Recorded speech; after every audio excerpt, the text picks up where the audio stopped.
So you want to make your first $100 as a freelancer. Well, there are only 4 things that your clients are really going to care about. You'll have to be accurate, super fast, extremely reliable, and have expert communication skills. So we're gonna dive into those 4 things and more as we talk about how you can make your first $100 as a freelancer, and that video is gonna start right now.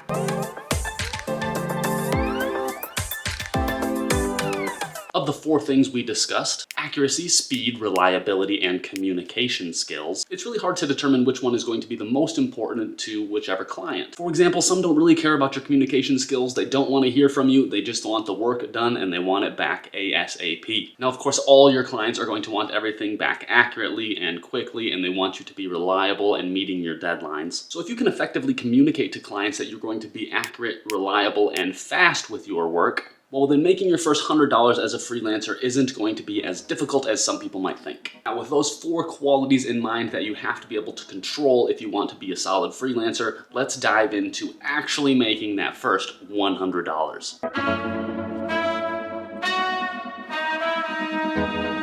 Getting paid as a freelancer means you are delivering something of value to each client. The same kind of value that a typical employee would usually deliver, except these types of clients who hire freelancers don't want to have full-time employees. So really you just need to carve out a place for yourself within the freelance world where you are just kind of dominating your own niche. So that means you need to think about what is actually marketable in today's day and age. That is, you need to develop a skill or a set of skills that is compatible with what businesses are doing today.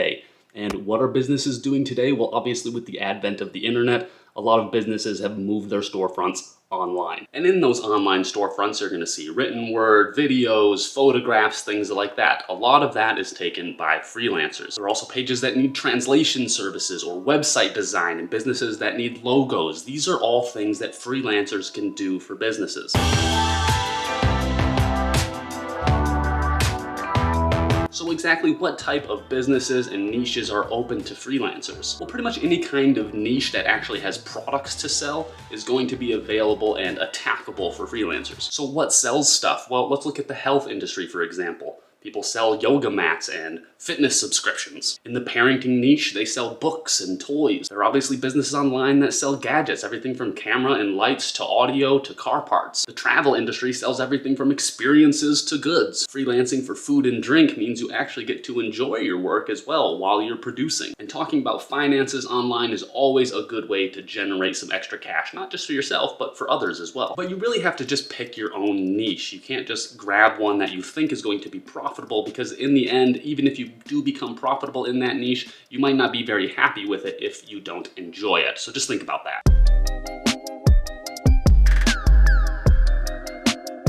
Now you might be saying, Nick, those are some great ideas for some niches, but what skill can I actually offer there? I'm not a writer, I'm not a videographer, I'm not a photographer. What can I do? Well, is there anything that you're good at? If there is, try building that skill. If there's not, then the next thing you need to look at is what is actually going to pay you so you can find something to commit to. For example, I didn't know anything about making videos just a few years ago, but as I've learned the skill, I've not only made videos for myself, but I've also produced videos for clients, which has made me quite a bit of money. So if you're willing to put in the time and learn a new skill like videography and creating videos like this, that's something you could turn into a freelance market for yourself. And obviously you can do that while you're even building your own YouTube channel. So building these types of skills pays off both as a freelancer and in your own personal life.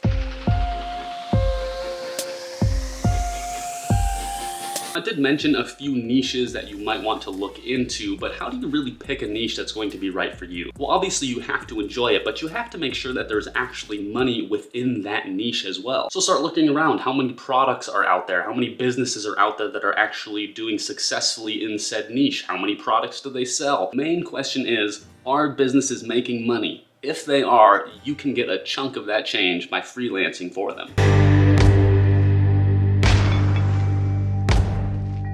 It's going to be really tough even making $1 if you don't have some type of portfolio to show to potential clients. You got to show them what kind of work you're actually capable of doing. And if you think that the work that you're going to do at first, say you're just learning how to make videos, is going to really suck, that's totally fine. In that case, just document your experience and create content around that documentation. So even if that time doesn't make you money right away, it is going to help you improve as a creator for sure, which is key to making more money in the future. So you have to stay committed to growing and learning. But if you're ready to put up your first piece of content on your portfolio, there's a few ways you can do it. The first way is just by creating your own website. There's a couple really easy platforms to do it through, like Wix and Squarespace. I'll link down to them in the description box. Or you can go through some other kind of personalized system like Bluehost, and then you can go in and make your own website a little bit more professional, or you could even get some kind of other freelancer who does website design to create a really nice website for you. Secondly, and what I did really to start off with was create a portfolio on Contently.com. It's basically just a portfolio, nothing else. It's a little picture of you, a small profile with links to your content, and then all the content you've created, and that's it. So you can send that over to clients and they can quickly see exactly the content that you've been creating.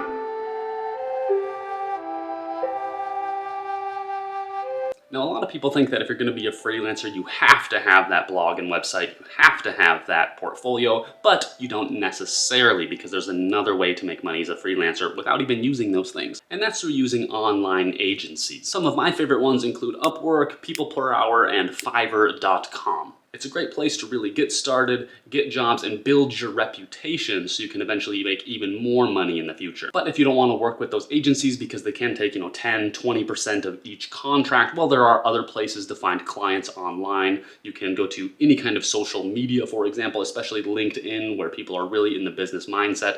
But you can also spread your message on places like Facebook, Instagram, TikTok, and even YouTube. But please don't limit yourself to just looking on social media or on the websites I mentioned. There are plenty of other ways to find clients. For example, there are lots of online job boards that you can follow, some free, some paid. You can just do some research and find all the businesses that are actually in your niche, and then you can cold pitch them through email. What I even like doing is going to in-person events and marketing people, handing them my card, showing them that I'm a serious freelancer.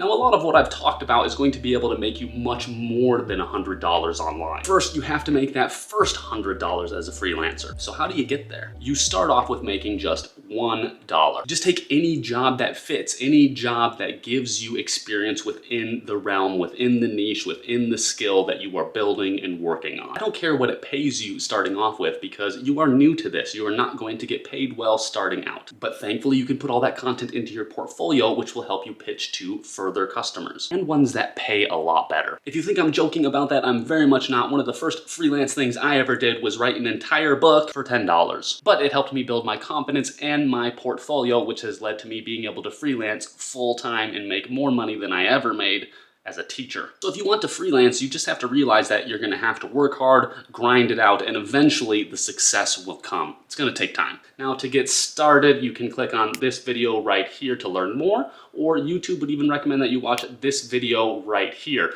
Don't forget to subscribe to the channel too, because I'll be talking more about this concept in the future. And I'll see you in the next video, my fellow nomads. Peace.